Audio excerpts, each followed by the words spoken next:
gallows stood skeletal against the bruised pre-dawn sky, a stark silhouette promising an end. Each plank seemed to groan under the silent weight of expectation, not of justice, but of an old, deep-seated cruelty.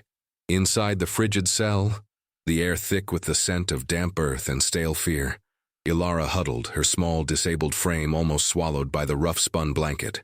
Her breath plumed in the cold, a fleeting visible sign of a life about to be extinguished. She was just 17, her legs twisted from birth, her spirit, though battered, still clinging to a thread of something unbroken within. The whispers had started days ago, growing louder, more venomous with each passing hour.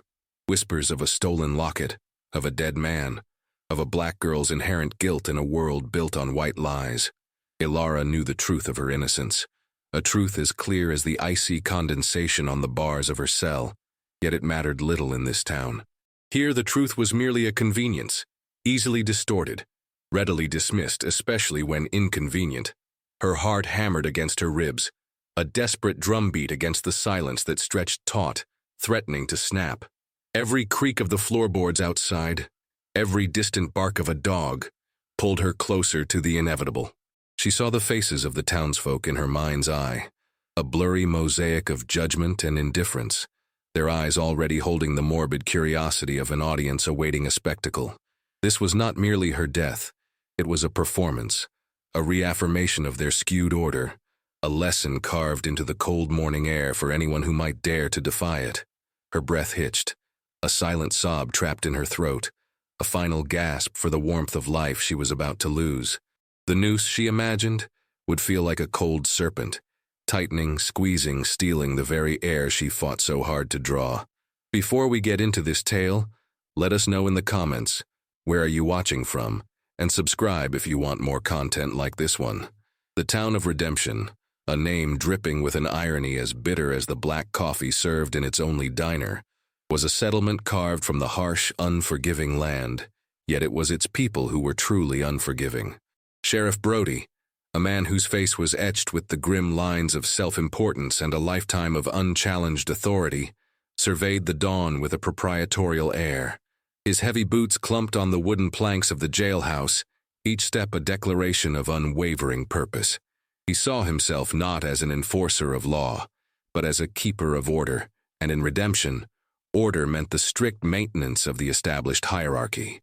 Ilara, in his mind, was a mere anomaly, a problem to be neatly tied off and removed, a loose thread in the tightly woven tapestry of their segregated existence.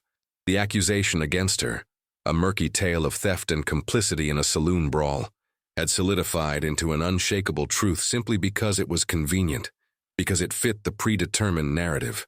No one had truly sought to untangle the facts. The truth was less important than the swift, visible dispensation of what they called justice. The townsfolk, a collective entity of fear and prejudice, peered from behind curtained windows, their faces pale smudges in the nascent light. They were the silent chorus, their unspoken approval lending weight to Brody's every action. A few had muttered about Ilara's innocence, a few had questioned the haste, but their voices were as thin as smoke, quickly dissipated by the prevailing winds of communal bias. They remembered the times her quiet courage had pricked at their comfortable ignorance, how her sharp mind, despite her physical constraints, had often seen through their veiled deceits. Now, that same sharp mind was dismissed as cunning, her resilience rebranded as defiance. The air itself seemed to hum with this collective judgment, a suffocating blanket pulled tight over the town, leaving no room for dissent or genuine empathy. The silence was punctuated only by the distant, mournful call of a lone coyote, a sound that seemed to echo Ilara's own desolate heart, a creature of the wild lamenting another life unjustly claimed. A shadow fell over the eastern edge of redemption, not the shadow of dawn, but something far more tangible, far more formidable.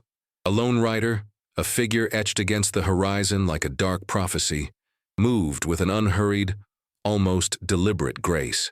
The rhythmic thud of hooves on the dusty earth was the only sound for what felt like an eternity, growing steadily louder, pushing back against the oppressive silence. He was a myth made flesh, a whisper carried on the wind from distant, wilder territories. Gideon, the Black Wolf. His name alone could still the rowdiest saloon, could make the most hardened lawman's hand instinctively drift to his holster. He was feared not for mindless violence, but for the chilling precision of his actions, for a moral compass that pointed true in a world of crooked paths, yet remained inscrutable to those who judged it. As he rode into the main street, the few early risers scattered like startled birds, vanishing behind locked doors. His duster, worn from countless miles under an unforgiving sun, flowed around him like a dark current, and his hat, pulled low, concealed his eyes, yet seemed to hold the weight of 1,000 unspoken stories. His horse, a magnificent sable stallion, moved with the quiet power of a storm cloud gathering. Sheriff Brody, who had been impatiently pacing the gallows platform, froze mid-stride, his hand now visibly gripping the butt of his pistol. The air crackled, not with the cold of dawn but with an electric tension, a clash of forces. Gideon dismounted with the slow, fluid motion of a predator, his gaze finally revealed, sweeping over the scene. It was a gaze that held the ancient wisdom of the plains, the sharp intelligence of a seasoned hunter, and a deep, unsettling weariness. He did not speak, but his presence was a question and challenge, hanging heavy in the stillness. His eyes, dark and knowing, finally settled on the jailhouse window, where a faint, small face pressed against the bars, a face he knew. A sudden, sharp pain flared behind Alara's eyes, a memory seizing her with the force of a physical blow. The face of the rider, though shadowed by his hat, was unmistakable. Gideon, the Black Wolf. Her mind reeled back, years dissolving like mist, to a sweltering summer day, a dusty trail outside a small, forgotten settlement. She had been much younger then, a frail, solitary child, foraging for herbs near the creek when a sudden rockslide had trapped her. She remembered the sheer terror, the feeling of the earth crushing her small, twisted legs, the desperate, hoarse cries that seemed to vanish into the vast, indifferent sky. Then, like a specter, he had appeared, not a hero, not a savior in shining armor, but a man of the shadows, his face grim, his movements efficient. He had pulled her from the shifting debris, his hands calloused and strong, surprisingly gentle as he set her down. He had offered no words of comfort, no reassurances, simply a canteen of cool water and a terse instruction to stay off the dangerous trails. He had left as swiftly as he came, a fleeting, almost phantom presence, but the memory of his eyes, dark and profound, had etched itself into her young mind, eyes that had held a sorrow she could not then comprehend, a weariness that spoke of burdens far heavier than her own. She had heard the whispers about him even then, the hushed tales of a man who moved between worlds, a man who dealt in his own brand of rough justice, often leaving a trail of questions as profound as the answers he provided. He was not a good man in the way the preachers spoke of goodness, yet he had saved her. This memory, so vivid, so startling, now filled her with a strange, terrifying hope. Why was he here? What labyrinthine path had led him to this desolate dawn? Was this another rescue, or had his own dark past finally caught up to her, a cruel twist of fate dragging her deeper into a narrative not her own? The questions swirled, a dizzying maelstrom in her tired mind, each one echoing with the rhythmic thud of the distant approaching hooves, louder now, closer, undeniable. Gideon's voice, when it finally broke the silence, was a low rasp, cutting through the taut air like a honed blade. Sheriff Brody. Not a question, but a statement, a recognition devoid of respect. Brody, visibly unsettled by the unexpected interruption, tightened his grip on the polished wood of the gallows railing. "You got no business here, Wolf. This is redemption territory. We handle our own." His voice was louder than necessary, an attempt to assert authority he felt slipping away. Gideon's dark gaze, unwavering, fixed on the sheriff. "I hear you've got a girl, accused of something she ain't done." A ripple went through the small cluster of deputies who had now gathered, their hands hovering near their sidearms. Gideon's reputation preceded him, a silent, pervasive threat. He wasn't known for idle threats or empty words. Every syllable carried weight, every pause felt like the calm before a storm. "She confessed, Wolf.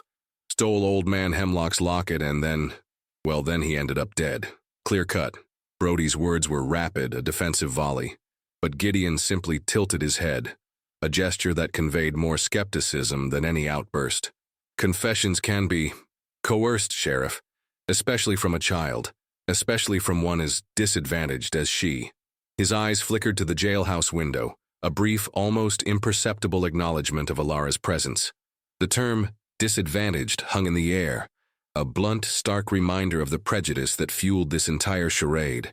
It was not just her physical disability, but the color of her skin, her utter lack of power in a system rigged against her. The sheriff bristled, his face darkening. "You impugning my methods, Wolf?" Gideon offered no immediate reply, his silence more eloquent than any retort. He simply unholstered his own weapon, a heavy Colt Peacemaker, not raising it, but letting it rest, casually in his hand, its presence a stark counterpoint to the sheriff's bluster. The implied threat was clear, the unspoken challenge laid bare. This was no longer a simple execution. It was a negotiation, a test of wills, with a young life hanging in the balance, dangling precariously between the cold promise of dawn and the volatile uncertainty of Gideon's arrival. The truth, obscured by layers of convenience and prejudice, was a bitter pill. Alara had not confessed. She had merely ceased to deny. The incident with Old Man Hemlock's locket had been a tragic accident, twisted into a malicious act. Hemlock, a cantankerous old prospector, prone to fits of drunken paranoia, had indeed accused Alara of pilfering his prized but ultimately worthless heirloom. She had been visiting him, bringing him some fresh water, an act of charity in a town that had mostly forgotten him. In his drunken stupor he had stumbled, falling against the rough-hewn table, knocking over a lantern that quickly ignited his small cabin. Alara, frail and slow, had tried to drag him out, but his dead weight, combined with her own physical limitations, proved too much. She had managed only to pull him clear of the immediate flames before she collapsed, choked by smoke, her efforts futile. He had died in the blaze, not from a blow, but from the smoke inhalation and the inferno consuming his rickety dwelling. The locket, a cheap trinket with sentimental value, had likely been lost in the chaos, perhaps even in Hemlock's own pocket, melting or burning into oblivion. But Sheriff Brody, eager for a swift resolution and a scapegoat, had seen a convenient narrative. A disabled black girl, alone at the scene of a death and fire and a missing locket. It was an easy story to sell to a town already predisposed to believe the worst of her. They had twisted her inability to escape quickly into complicity, her desperate pleas for help into admissions of guilt. The moral ambiguity of Gideon, a dark thread in Alara's life, had inadvertently played a part in her predicament. A few weeks prior, Gideon had passed through redemption, leaving a trail of minor chaos in his wake. A saloon brawl over a cheated poker game, a few broken windows, and a public humiliating challenge to Sheriff Brody's authority. The sheriff, still smarting from the affront, had been eager to reassert his control, to demonstrate his iron grip on justice. Alara, an easy target, had become the unfortunate collateral, a symbolic sacrifice to appease the town's bruised pride and confirm its biases, a chilling testament to how easily fear could contort reality into a grotesque parody of truth. The silence that followed Gideon's last words was thick, heavy, punctuated only by the ragged breaths of Sheriff Brody and the nervous shifting of his deputies. The air itself seemed to vibrate with the unspoken tension, a low hum of power and defiance. Gideon took a single, slow step forward, his eyes never leaving Brody's. "You hang that girl," he said, his voice dropping to a near whisper, yet carrying the weight of a thunderclap. "And every soul in this town will remember it, not as justice, but as murder. And I promise you, Sheriff, some memories are harder to shake than a ghost." The rhetorical weight of his words hung in the frigid air, a chilling prophecy. Alara, from her cell, watched, her heart a frantic bird trapped in a cage. She saw the tremor in Brody's hand, the way his jaw muscles flexed, a visible sign of his internal struggle between pride and primal fear. He was a man accustomed to dominance, but Gideon was an elemental force, unbound by the convenient laws of man. "She confessed," Brody repeated, his voice cracking, a desperate attempt to cling to his chosen narrative. "She admitted to stealing the locket, to being there when Hemlock died." It was a desperate plea for validation, not a statement of fact. Then a new sound, a small, fragile voice from the cell, cutting through the standoff. I did not steal it. Alara's voice, raspy from disuse and fear, was barely a whisper, yet in the echoing silence of the dawn, it seemed to fill the entire street. I tried to save him, the fire. It was an accident, he fell, I swear it. Her words were raw, unvarnished truth, stripped bare by terror, infused with a sudden, desperate strength born of imminent death. The sound of her voice, so small yet so profound, shattered the carefully constructed facade of Brody's justice. A few townsfolk peering from windows gasped softly. Her unexpected defiance, her fragile courage, seemed to prick at something deeper than their hardened prejudice. Gideon's gaze, momentarily softening, flickered towards Alara, then hardened again as it settled back on Brody. The unspoken demand now amplified, undeniable. The final grains of sand seemed to slip from the hourglass of dawn. The rising sun, now a sliver of fiery orange on the horizon, cast long, distorted shadows that stretched across the gallows, turning them into grotesque, elongated specters. Sheriff Brody, his face a mask of furious indecision, finally broke eye contact with Gideon, his gaze darting between the Black Wolf's unwavering stance and the pale, resolute face of Alara in the cell window. The weight of Gideon's threat, both overt and implied, pressed down on him, heavier than any badge. He understood the chilling accuracy of Gideon's prophecy. If he proceeded, this morning would indeed be remembered, not as a triumph of law, but as a monument to its perversion, a dark stain on redemption's soul that even the brightest sun could not bleach away. His grip on his pistol tightened, knuckles white, yet he made no move to draw it. He was trapped between the unyielding force of Gideon's will and the grinding gears of his own twisted sense of duty and pride. The silence stretched, unbearable, punctuated only by the distant caw of a crow, a mournful cry that seemed to echo the very heart of despair. Then, with a sudden, decisive movement, Gideon holstered his Colt. The sound was stark, almost jarring in its finality. It was not a retreat, but an escalation, a deliberate stripping away of the overt threat, replaced by something far more unsettling, an unspoken challenge to Brody's conscience, or whatever faint ember of it still existed. "The locket," Gideon said, his voice flat, devoid of emotion, yet ringing with an undeniable truth, "was a cheap piece of tin, Sheriff. Hemlock never valued it. He kept it in a pouch around his neck. It would have melted in that blaze." His words, delivered with quiet certainty, were not an accusation, but a simple, unassailable fact. Brody's face crumpled, the carefully constructed edifice of his conviction beginning to crumble. The truth, no longer abstract, now stood undeniable, stark and brutal in the pale light of dawn. The weight of his own folly, his own cruel haste descended upon him, a chilling realization that he had nearly condemned an innocent girl for nothing but his own wounded pride and a town's unexamined prejudice. The tension, which had stretched to an unbearable breaking point, now snapped, leaving a lingering, hollow echo in the frigid air. Sheriff Brody, defeated, his shoulders slumping, finally gave a curt, almost imperceptible nod. "Get her out," he barked, his voice hoarse, directed at his deputies, who still stood frozen, unsure of their next move. The order, though begrudging, was a reprieve, a fragile breath of life for Alara. She watched as the jailer, his face impassive, fumbled with the heavy iron keys, the metallic clang sounding like a symphony in her ears. Each click of the tumblers was a beat of a new heart, a promise of a future she had thought stolen. When the heavy door finally swung open, the blast of cold air that rushed in was not a shock, but a sweet, liberating embrace. She pushed herself up, her limbs stiff and aching, but moving with a renewed, desperate energy. As she stumbled out into the nascent light, her eyes, adjusting to the brightness, immediately sought Gideon. He stood there, a solitary sentinel, his silhouette still formidable against the brightening sky, but the rigid tension in his shoulders had eased. He offered no triumphant smile, no words of welcome. His face remained grim, etched with the weariness of a man who had seen too much, fought too many battles against the entrenched darkness of humanity. He simply held out a hand, not to help her stand, but to offer a silent, unspoken acknowledgement, a rare gesture from a man who rarely showed tenderness. She hesitated for a moment. Then, with a fierce surge of gratitude and an emotion she couldn't name, she placed her small, trembling hand in his. His grip was firm, reassuring, a tether to a life she had thought lost. The townsfolk, now emerging from their homes, stood in hushed groups, their faces a mix of confusion, shame, and a grudging awe. No one spoke.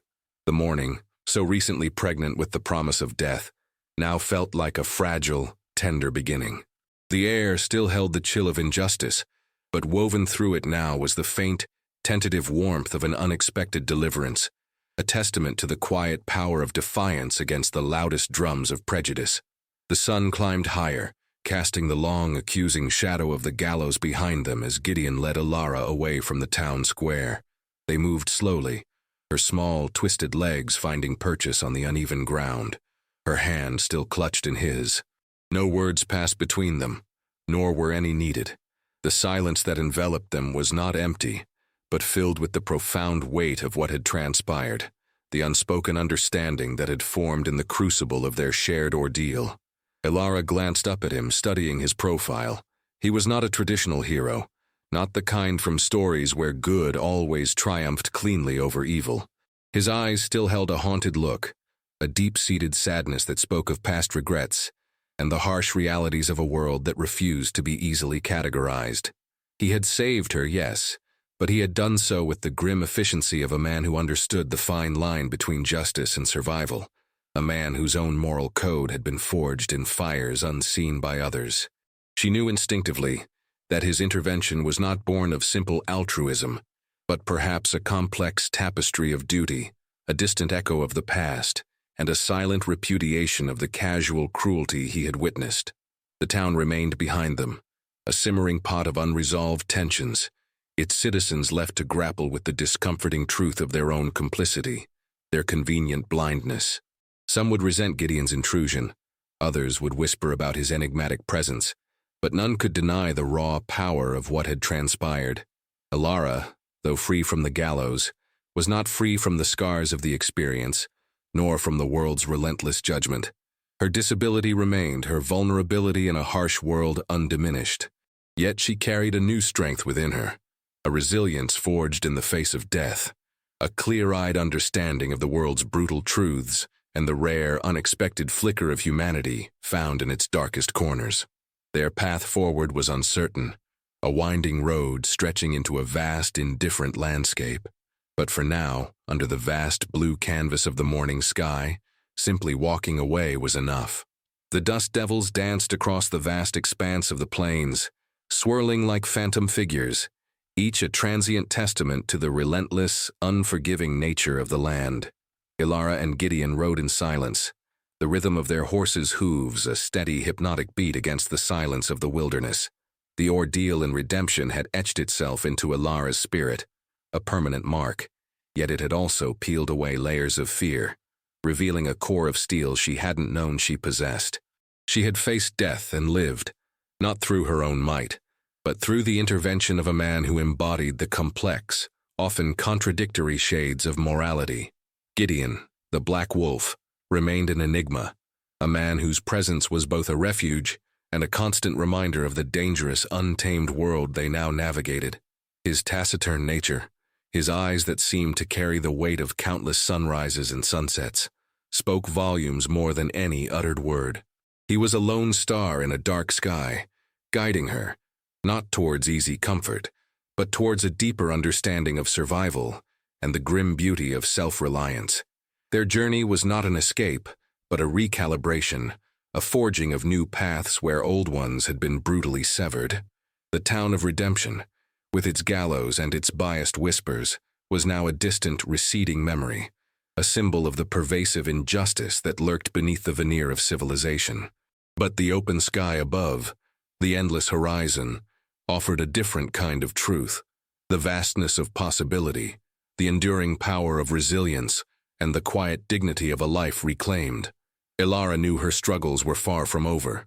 The world was still a challenging place for a disabled black girl. Yet, with Gideon by her side, an unlikely guardian whose very existence challenged societal norms, she carried a new kind of hope. It was not the naive hope of a fairy tale, but the grounded, hard-won hope of survival, a quiet defiance against a world that had tried to extinguish her light.